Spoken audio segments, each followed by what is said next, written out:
Welcome. I'm extremely excited to join you to our book club. This time we're going to be talking with Veronica Roth about her novella, When Among Crows. I had the opportunity to read this before a lot of other people did and immediately fell in love with it because it is one of the most accurate captures of Chicago that I've ever seen. Veronica is a #1 New York Times bestselling author of the Divergent series, which has a huge following and got movies and all kinds of fancy other things. Carve the Mark duology, as well as The End and Other Beginnings, which is a collection of short fiction, and then other short stories and essays. And she lives in Chicago, which is, I think, part of why you make it feel so real.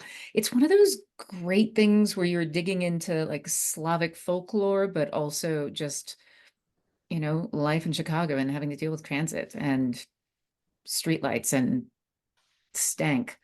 So thank you so much for joining me to talk about this book. Thanks for having me and for reading it early, which was huge. Yeah, Um, yeah, yeah. I loved it very much. So I just wanted to show you. Sorry that I can't hand it to you. This is a cocktail that I've made that I'm calling Among Crows. Ooh. So it's basically was trying to capture some of the book. I thought about going for the flower that appears at the beginning, but the book itself is darker. So this begins with taking the glass and doing a rinse of Malort, Oh. but just a rinse, just a So rinse. So you're just getting Chicago of you. just yes.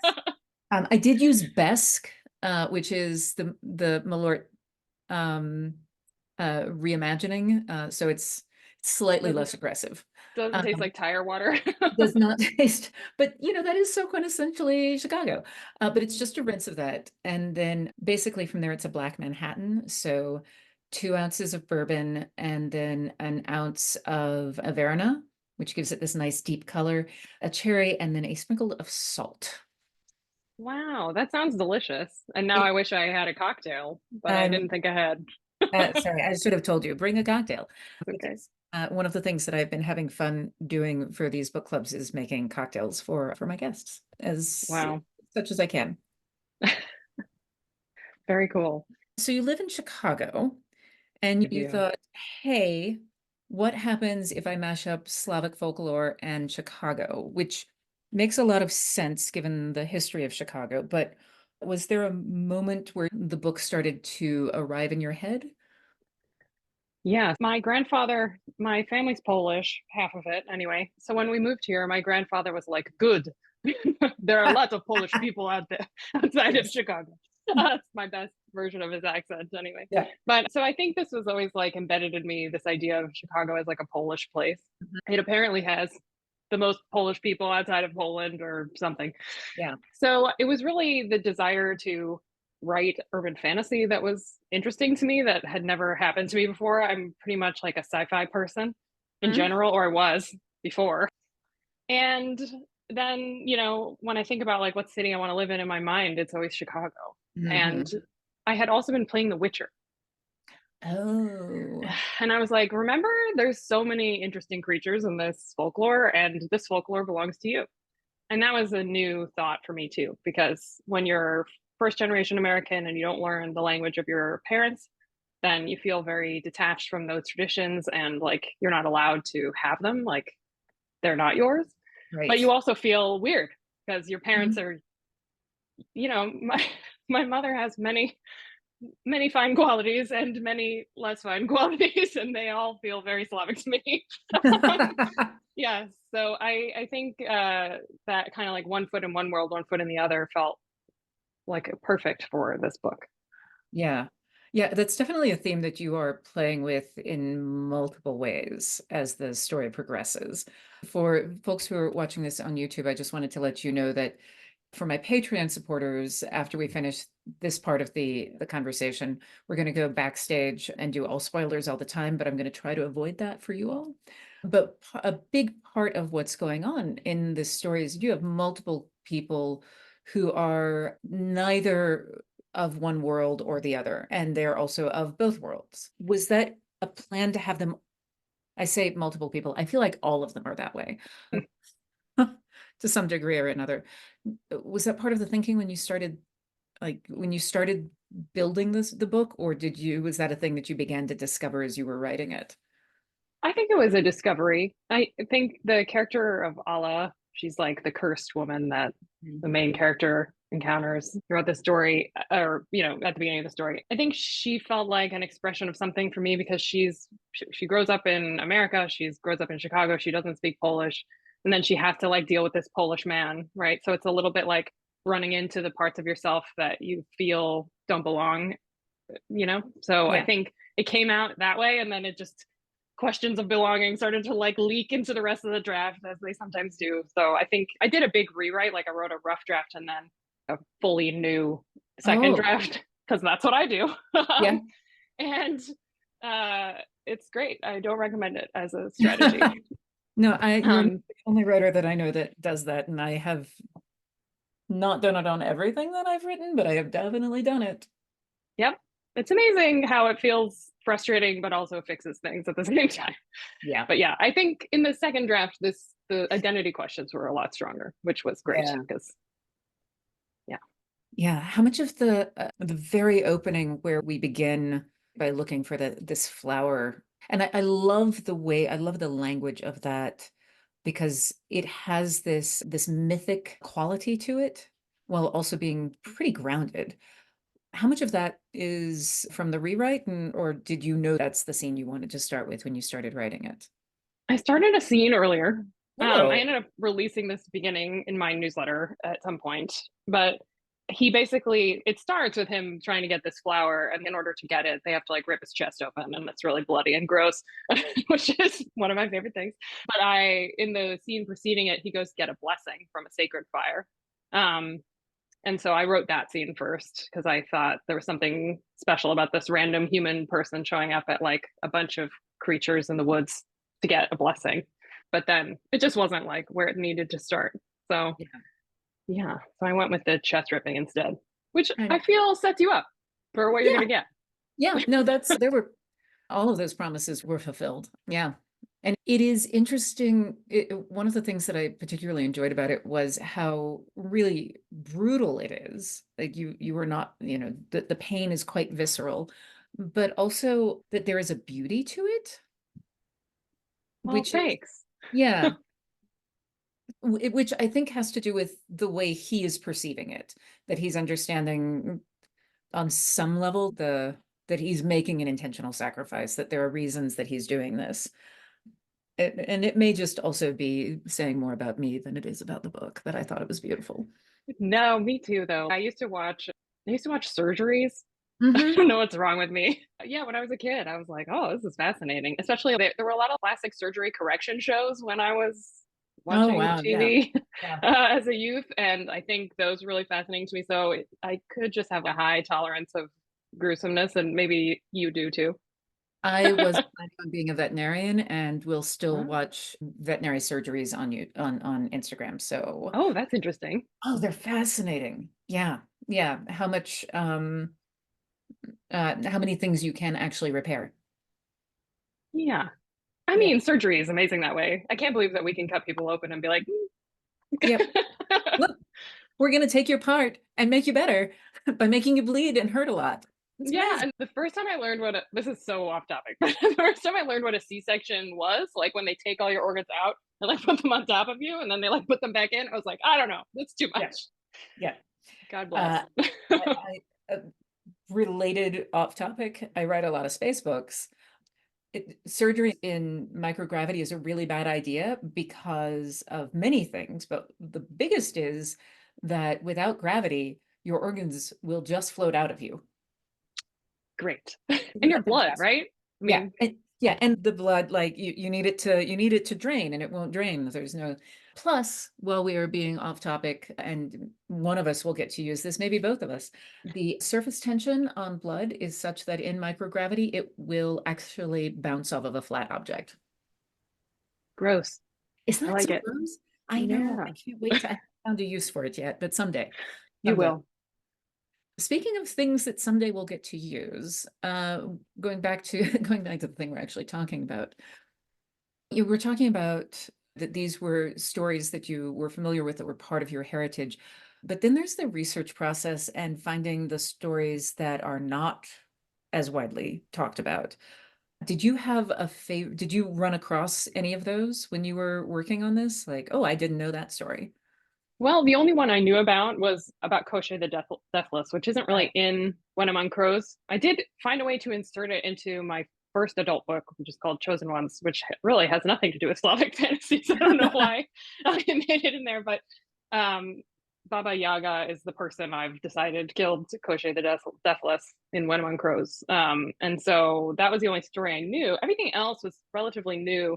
Even the Mm, stuff that was kind of like hinted at in the Witcher games, like that's its own specific mythology. It's not all right. exact, I mean, what's exact mythology? That's like a silly thing to even Yeah. say. But it's not all like right in line with all the stories grouped together. They're kind of like Yeah. average. The other tough thing is that there's not a huge desire for Slavic mythology translated into English the way that there is for Greek mythology or even Yeah. Norse mythology. Slavic's kind of like I had to use Google Translate a lot and just like, translate whole pages, and they were like Mhm. nonsense. And Yep. Yep. it took a lot to research for this book. I wish I spoke Polish desperately, but Yeah. or Russian that would have helped. But Yeah. nope. Ukraine also. Yeah. Um, yeah, the back when I was doing puppet touring, I toured with the production of Baba Yaga, which was the Koshchei the Deathless story. As soon as you started hinting at her, I was like, well, I know who we're going to go see. I was very excited about this. This is, and I also can't talk about that in this part of the recording. No. I But know, they but are off to see the wizard, aka the witch, yes, aka Baba Yaga. yeah, So yeah. yeah. Um, yes, so much fun. Did you run across any myths that you were like, this is very exciting and I cannot fit it in? Yes. So actually the ones I got the most excited about were there's a little bit of other mythologies in here because I think in order to build this kind of cohesive world, you have to acknowledge the existence of other countries and cultures. I think that's important. Weird, Um, weird. but the one that I'm really excited about that I haven't even worked into the sequel yet is there's just a creature from Jewish folklore that is a dybbuk. Mhm. Oh yeah. And it's basically like a possessing spirit. Hmm. I'm desperate for this. So Yes. one day, if they let me keep writing these books, I will find a way for that to be the focus because it's such a cool. Have you I seen the don't know. movie, The book? No, I haven't. I just discovered that Okay. today. Yeah. Yeah. No, I heard the word sequel too. I'm going to circle back to it. Again, weird. My much of my knowledge of world culture apparently comes from doing puppet shows. Um, but I did a puppet show called Between Two Worlds, which was based on the film The Dybbuk, which was produced in and around World War II, and there was a lot of needing to produce it in secret and hiding. But it's the story of it's basically Romeo and Juliet meets The Exorcist. Okay. Yeah, Love that. it's fantastic. It's beautiful, beautiful cinematography. Really, really amazing. I know that it exists in because I was able to find a copy of it back in the 90s. So I'm certain that you can find a copy now, but track it down if Okay. you're even thinking about touching I using will. Civic. It's beautiful. Okay, so sequel. Yes. Yes. I wrote one. It will come out next year. Oh, I don't have a fantastic. date yet. Yes, but I'm Do you have very a excited title? about it. I do, Can but you can't you cannot tell yeah, us.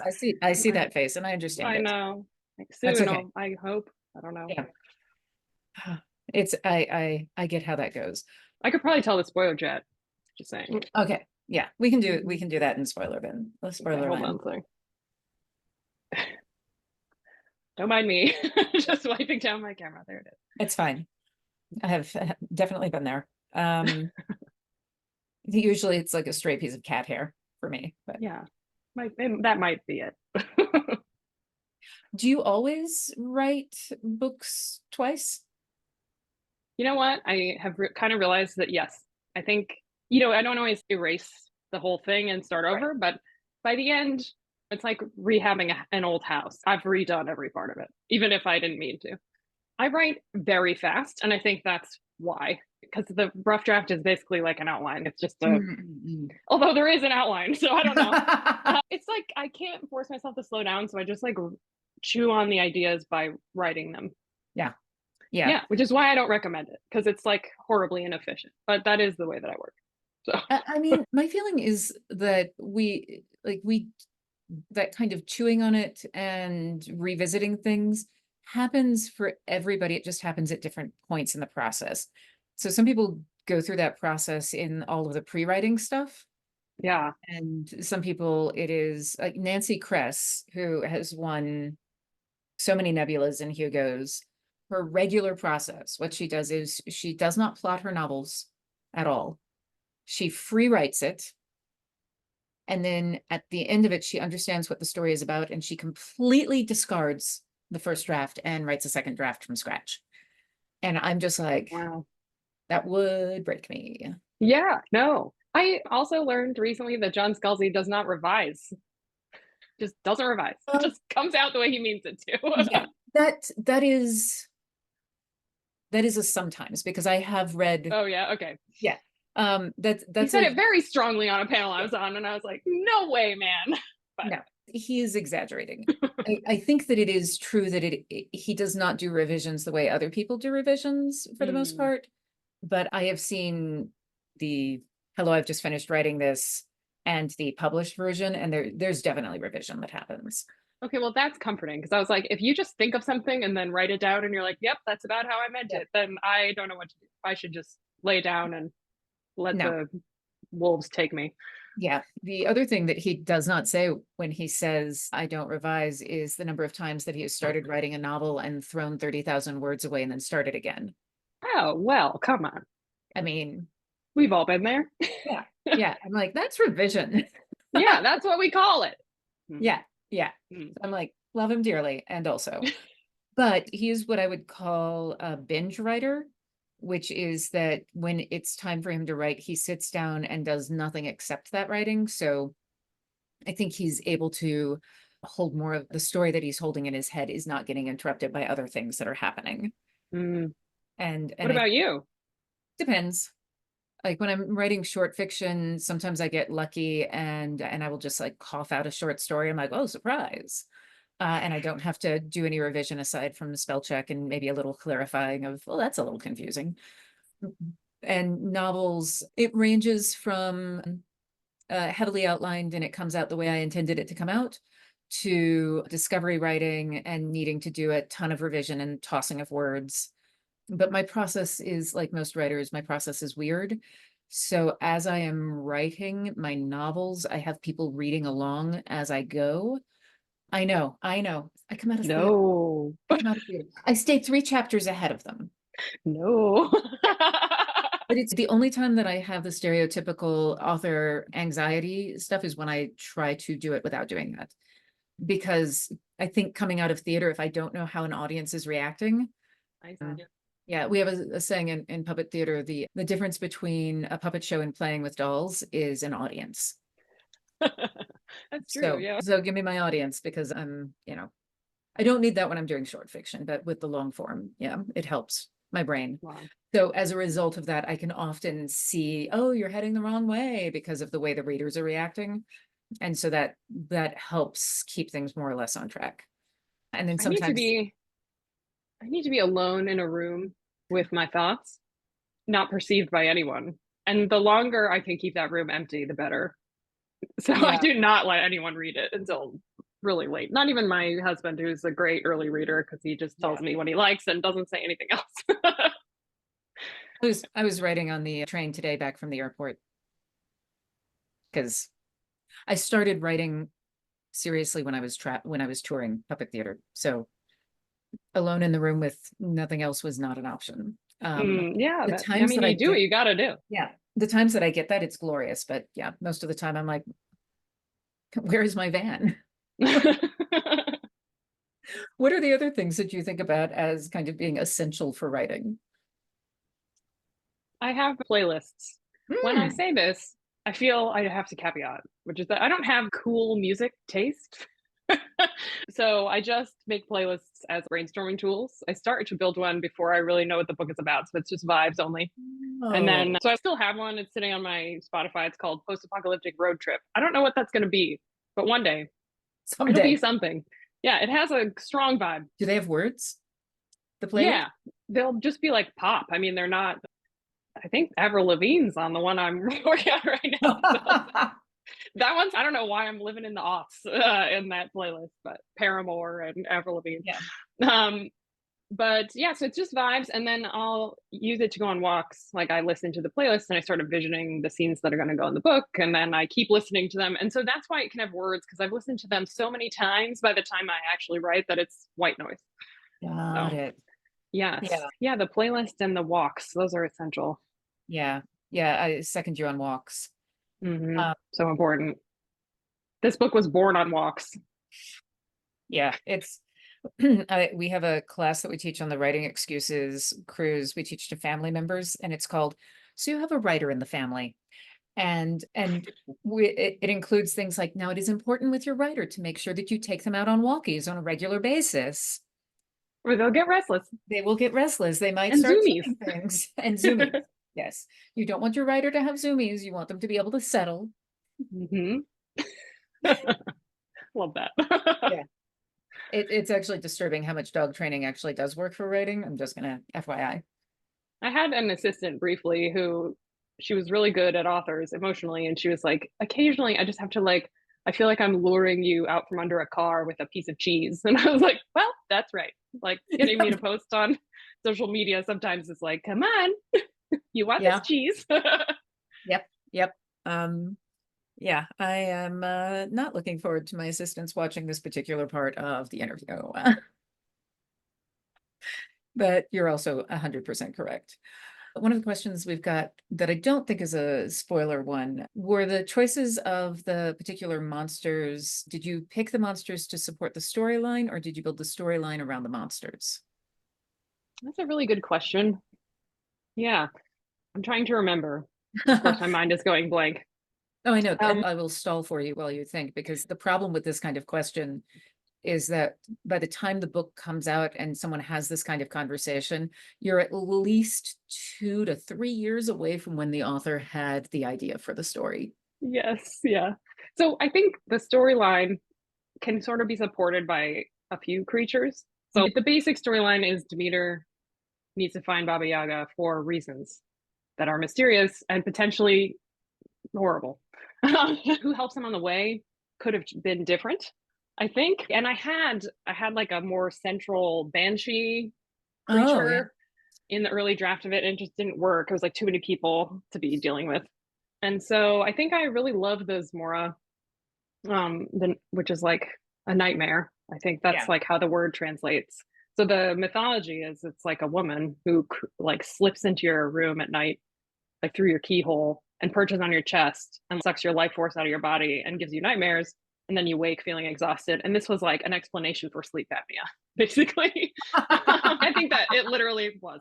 But so I love the idea of this kind of like shapeshiftery creature. She does not shift shapes. She's an illusionist, but so she was definitely always going to be in it. And then the Striga is just like one of my favorite things. So I was like, how am I Yeah. going to get him in there? Because the Striga has two souls, two sets of teeth. So like babies born with two sets of teeth. That was like where the Striga was like associated. And they're women usually. A lot of the folklore creatures I encountered in Slavic folklore were like wronged women or hurt women. And the kind of priorities this reveals is just there's some misogyny in here. Women are something to be afraid of. But there's also this feeling that when something bad happens to you, it begets more bad things, which just sort of like is an expression of, I think, what the people believed at the time. So there's no optimism in this, in the culture that produced this particular folklore, which I don't know. It's sort Yeah. of a grim, I like it. Yeah. My husband's family is from Ukraine, and there's a lot of overlapping culture there, but there's a Yeah. proverb that, or a thing that his grandfather said, who came from Ukraine: it could be worse, and probably will be. Yep. That sounds great. Yeah. Familiar. Yeah. Um, Oh boy. so I have some other questions for you, but they are all spoilers. So at this point, I think we're going to say goodbye to our friends on YouTube, and we're going to go backstage with my friends on Patreon. You were watching this on YouTube and you're like, oh my goodness, I want to know the rest of this. You can go to maryrobinettekowal.com/Patreon, or you could read the book if you have not already. I highly recommend it. It is so good.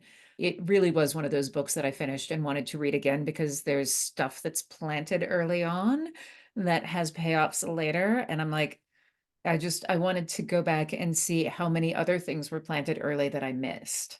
It's really, really yummy. So with that, thank you, and we'll talk to y'all later.